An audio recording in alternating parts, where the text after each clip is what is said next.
Sadhguru, these days many people are diagnosed with thyroid problems, either hypothyroidism or hyper or hypothyroidism. Even though we are consuming iodized salt, still thyroid problems are prevalent. What is the cause of the increase in these problems? Is it stress related, like diabetes or hypertension? Can we overcome these conditions with Hatha Yoga or Kriya, or being in a consecrated space like Isha Yoga Center? What are the things we can do to come out of it? I think a whole lot of people have come out of it with Hatha Yoga practice, no question about it. Being in a consecrated place definitely adds to it. But this pretty widespread manifestation of thyroid imbalance. So we must understand this. What you're calling as thyroid, in yoga we don't look at the glands like that. But medically, what you're calling as thyroid is that secretion within you which is trying to calibrate your system on a daily basis. It's just calibrating how much digestion should happen, how much energy should be produced, how much fat should be produced, how much muscle should be built, everything.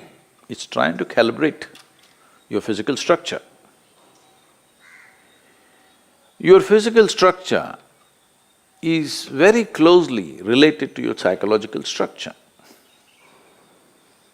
Today, there is substantial evidence to show you that if you sit here and think of the mountain, your glandular function will happen in a certain way.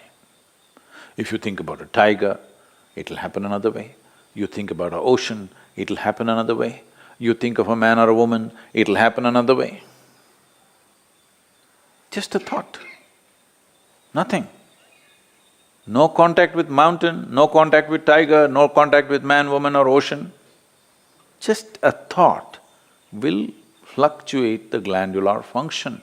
I'm saying that is how fine the system is, that it is trying to calibrate everything to keep you in a good place. The problem with you is, you need a bullock cart because you are the missing link. You need a bullock cart, but they gave you a fine spaceship. Every little thing will do a world of things. Simply if you touch it, go boom, waves of stuff happening in the system. Simply if you look like this and make one conclusion about the tree, this will go into many varieties of chemical and other kinds of variations. Glandular functions will change. Wherever you may be, whether you're in Mumbai or New York or London, wherever, just look at the situation in which you're walking. Maybe socially you've gotten used to those things, but look at the kind of atmosphere you're walking in, the number of things that are happening, none of them are conducive for this life. You might have gotten adjusted to it. Maybe now you can't live out of those cities, that's another matter. But the life that you are is not seeking that kind of atmosphere. So the number of variations that are happening within you are not in your favor. Glandular dysfunction is just one manifestation. A very highly calibrated function of glandular function, one thing is the thyroid.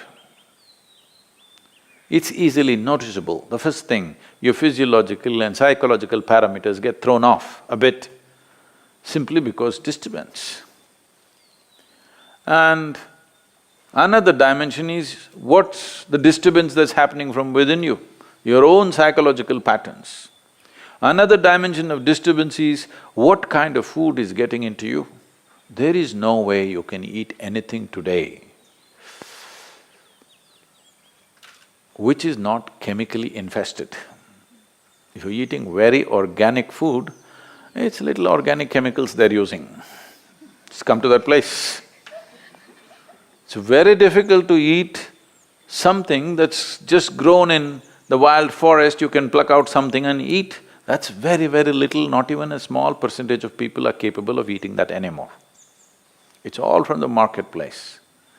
And what goes into the marketplace is all about more, not about what.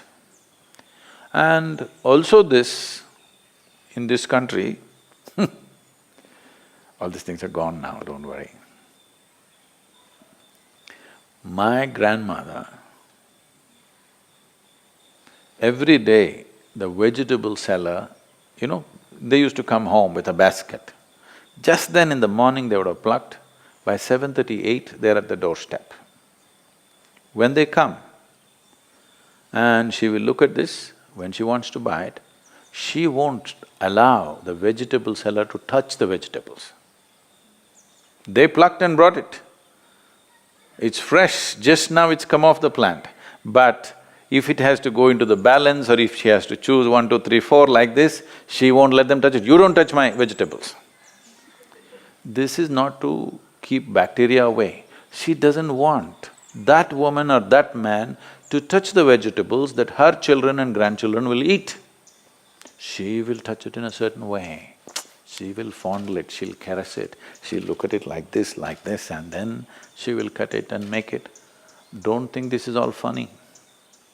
If all these things are missing in your life, you have to take pills to manage your glandular function, and there is no way by popping a pill you can get it into balance, you can suppress it. You cannot get it into proper balance, no way, because every day it's different, every moment it's different. This is calibration, a very active calibration that's happening. You kill it and just take a pill and somehow manage. You are a little dysfunctional machine. With this dysfunctional machine will manifest in so many ways, and you will only know it when you stretch it. When you're living with minimal stuff, it won't show up. It's like this. See, even if you have a flat tire on your car, at 20 kilometers you can drive home, Some things will crack up, some things will tear up, but still you can drive. Only if you're hitting 200 kilometers per hour, then if the tire goes flat, then you know you fly off the road. So that's all it is. If all these things are taken care of well, now when you rev up your life to function at a much higher level, simply it'll go. Now you rev up your life without bringing that balance, then you see it'll freak. You will see this happening all around you every day. So, to invest that much into our lives, well, you can't leave your city and go and live in the jungle. You can't leave the atmospheres and go away. At least you must equip yourself so that those things don't have too much impact on you. It'll anyway have impact, but how much is the question? How much impact? At least within your home, surround yourself with some plants. If there is no space, fill your room. This is going to have some freaky bedrooms. Open up half the roof. Oh, but there's another floor above, Sadhguru. Okay, open up the damn walls so that some sunlight comes into you. Yes. Not everything is closed and just one air conditioner is going brrrr all the time. This is one thing, the reverberations around you are freaking this body completely, all the time, brrrr. Particularly when I'm outside the country, particularly in United States.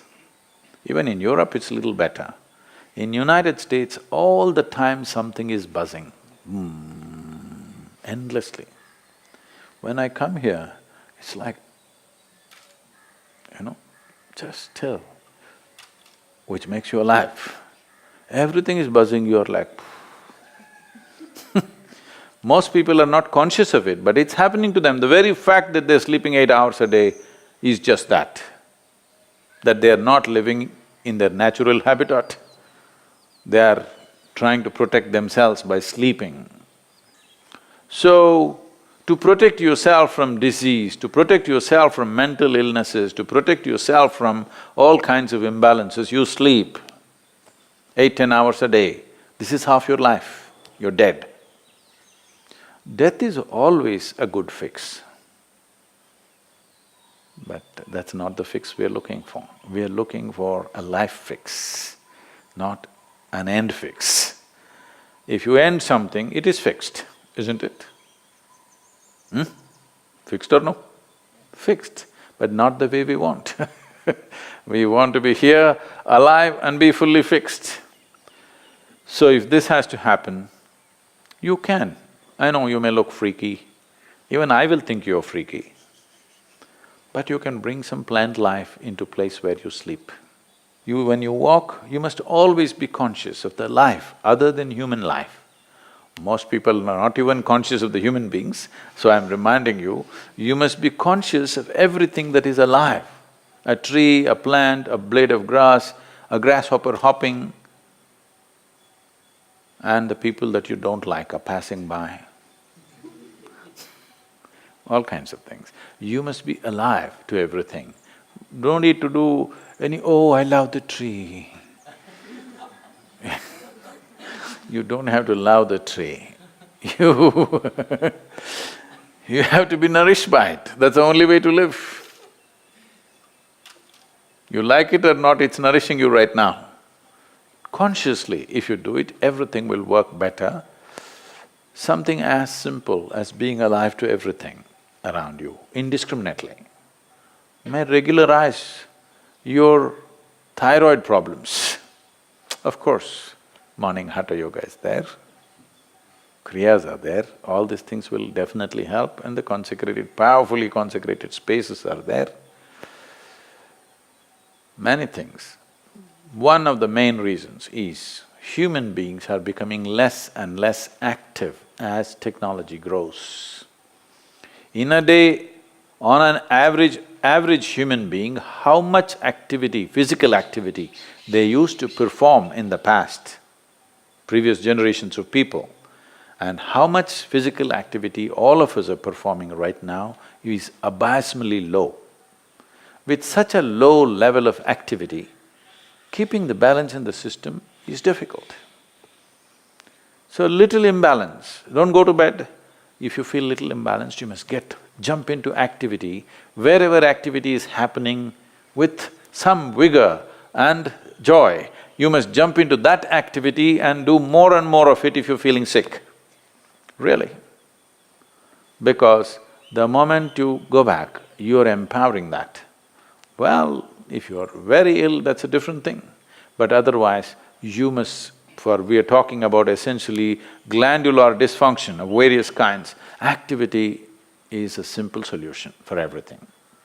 And don't make activity, for those of you in New York, I'm telling you, don't make activity, you have that health band on your thing. 10 steps, 12 steps. Don't do this, that's not the way to do activity, you may get more sick by doing that. Simply, joyfully doing something. Being joyfully alive. Activity is, if you do not know how to sit here and be exuberantly alive, just go and play. Play a game, run around simply. Just imitate the grasshopper when you're walking. Try. Why not? You never did this? This is the problem with you. When you go now, I want to see you because you're going to walk on the grass. You better grow like a grasshopper. Chuk, chuk, chuk, chuk, chuk. You will see how much aliveness will happen with you. Essentially, your fundamental problem is you have become bloody serious about your life.